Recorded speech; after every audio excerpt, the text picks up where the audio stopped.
जंग लंबी थी, लेकिन एरिक्सन ने अपनी कमजोरी को अपनी ताकत और जीवन का लक्ष्य बनाया। उन्होंने इस बीमारी में कुछ समय तक अपने चलने फिरने की शक्ति खो दी थी। वो इस हद तक पैरालिसिस का शिकार थे कि ना तो उनके हाथ पैरों में जान थी और ना ही उनकी गर्दन, मुंह या होंठ हिल सकते थे। वो सिर्फ अपनी आंखों के इशारों से ही बात करते।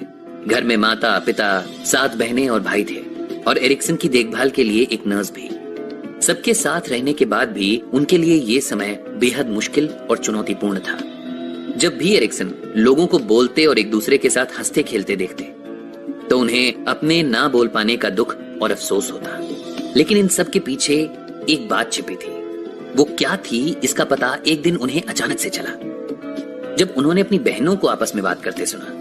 एक बहन के जवाब देने के तरीके से उन्हें यह समझ आया कि जब भी वो हंसकर हाँ में जवाब दे रही थीं, तब उसके पीछे उनकी ना छुपी थी।